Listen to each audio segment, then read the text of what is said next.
He made a fair move. Screaming about it can't help you. Let him have it. It's not wise to upset a Wookiee. But, sir, nobody worries about upsetting a droid. It's because a droid don't pull people's arms out of their sockets when they lose. Wookiees are known to do that. Hey, what's going on, everybody? It's your boy Skip, aka Skipntosh, here with my man Wes. Say what's up to the people, Wes.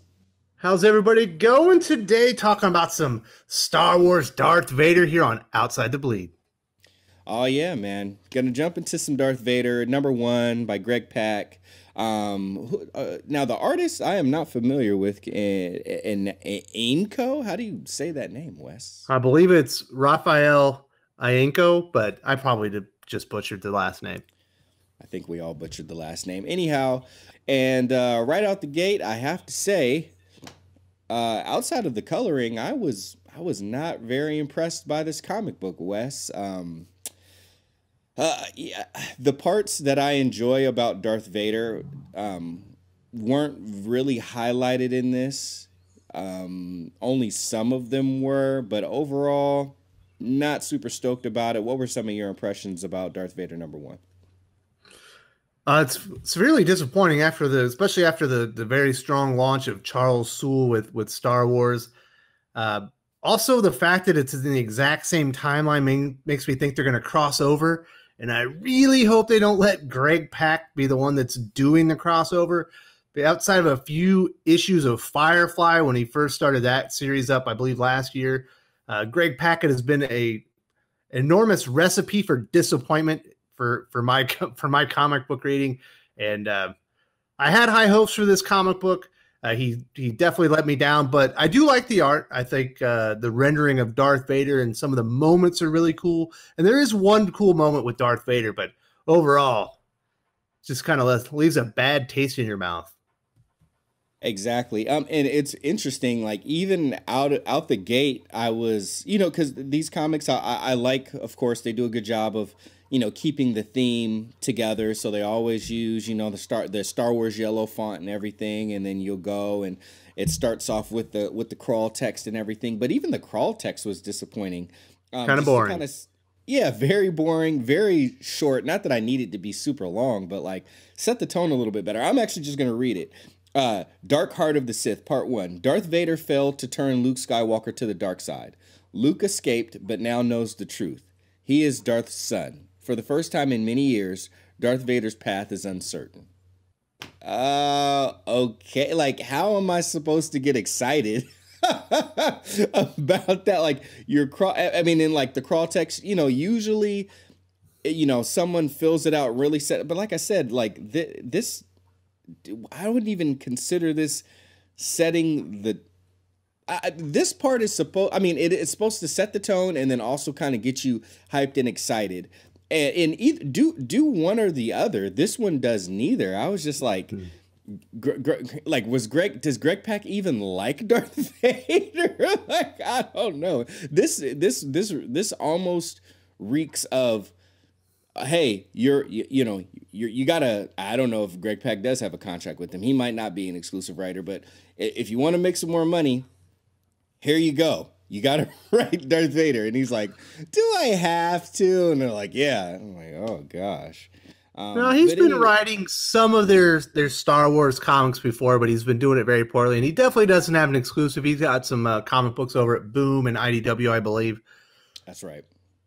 But, as far as this comic goes, one of the first characters we're introduced to is a robot called Z67. And one of the things that Disney has done very well as far as Star Wars, whether it be in the comic books or even on the movies, is they've done cool droids. The droids have almost always hit and been interesting. It was the highlight of Rogue One, the highlight of the trilogy was BB-8 for me.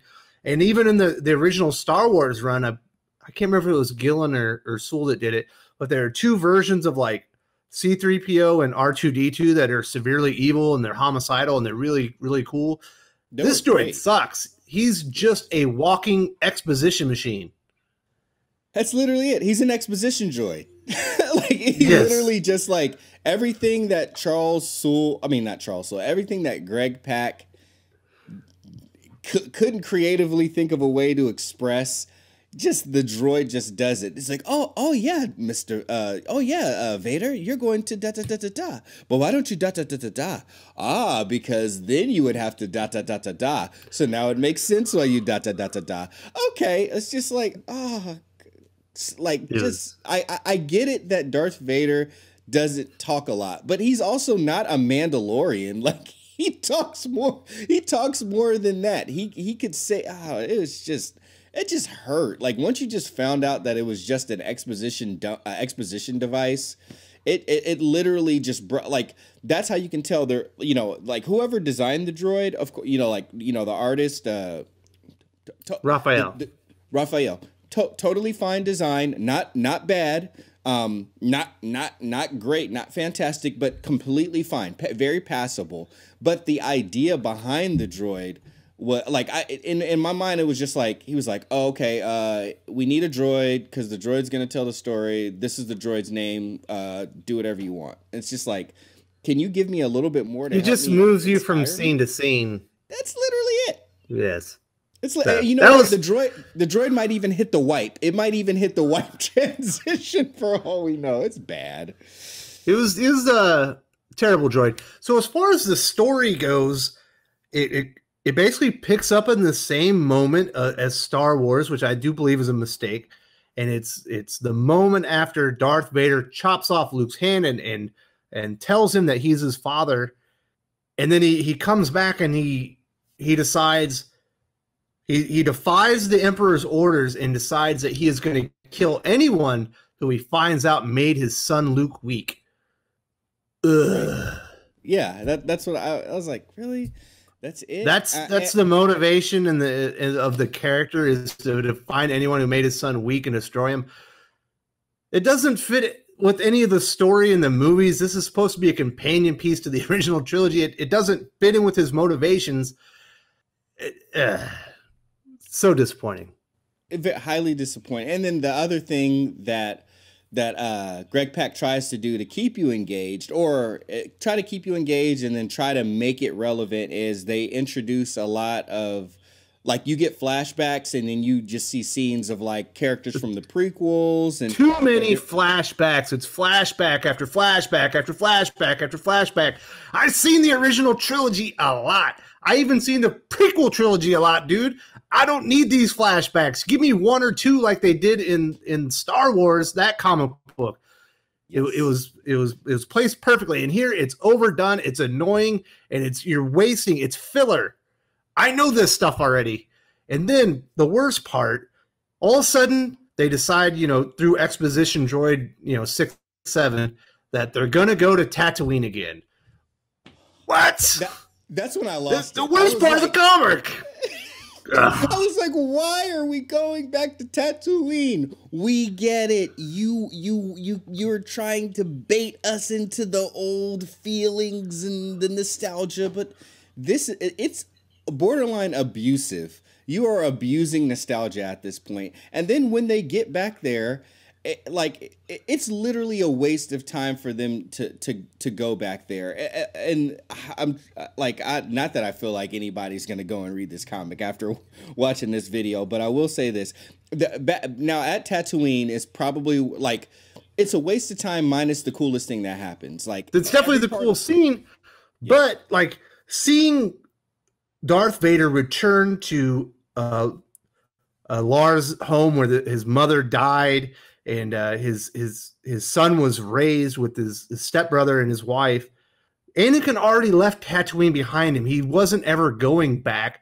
There's too many bad memories there, and that kind of explains why he didn't realize Luke was there in the first place. All of a sudden, he's just back there, and it's stupid. But we do get the best scene where Darth Vader kicks the most ass, and that was an enjoyable 2 or 3 pages. Yeah, exactly. It reminded me of Vader Down, which was a really good and well done crossover event with Jason Aaron and Kieran Gillen together, putting that together. Awesome art all the way around. Diodato did some of the art, and I forgot who did some of the other art, but that was well done. This, this part was the best part, but it sucks because what drags it down is, again, it happened in Tatooine. And literally the scene before where it's supposed to be so emotional and pull you in like that, it's the droid just like talking majority of the time, and then they just do another flashback, and it's just like, I don't know. The second that they said, oh, Tatooine, I mean, the second that they even implied that we're going back to Tatooine, I almost wanted to stop reading, but I pushed through. We get the cool scene, and then finally the cliffhanger at the end, which I feel like I already have figured out, and I don't think it's that big of a twist. I'm not gonna say what it is, but even that made it more disappointing. Like it's the. I know it's probably difficult to fill in the gaps of what is very strongly established canon. I'm not saying it's easy, but when we've seen people do it better, like Karen Gillan, then there's an expectation that it's going to be at least at that level of quality. And it's just like the most ridiculous. I'll just say this: they go back to Coruscant. That's all I'll say. They go back to Coruscant, and then there's a more droid exposition. Oh my gosh, I just wanted it to stop. And then finally, they see like, oh, okay, hey, someone must have like redacted or taken out some of the security footage or some of the recorded comms and logs, because no one like there's a part that obviously he knows because Anakin Skywalker, Darth Vader was there, but it's not showing up. And then finally someone shows up on Coruscant and it's like, whoa, what? It's supposed to be like, whoa, what? But I instantly already had it figured out, and it's not a very good cliffhanger at all. It's the type of cliffhanger that doesn't urge you to want to read the next issue. It just kind of makes you a little upset. And I thought it was kind of a really cheap cliffhanger. Anyway, Wes, what highly unrecommended is that what we're gonna give this book? Is that what we're gonna call it? Because that's probably what it ultimately ends up amounting to, is something that is not very recommended. So, by the end, they also visit Coruscant because that's where Padme's apartment was. They find like a little tracking device, and it's somewhat implied that maybe Darth Vader is going to murder Jar Jar Binks, which I did get excited about. I was like, well, if Darth Vader could be the demise of Jar Jar, that would be very exciting. But then it only leads to a really stupid reveal that Padme is on the planet, and apparently she never died. Maybe they cloned her, but who cares? But at that point, it was a stupid cliffhanger, and it was just a bad comic all around. It was just very disappointing. I was very excited about the new Marvel Star Wars reboot that they were doing. Charles Soule on Star Wars, always going to be quality. I didn't know about Greg Pak, and I think he's been found wanting. He just doesn't live up to anything previously done with Star Wars or with Darth Vader at Marvel. Absolutely. I fully agree. So pluses for me, the line art is pretty solid. There's a few places where it kind of falls flat and kind of gets a little noodly, if you will, but the coloring, the color artist did a fantastic job.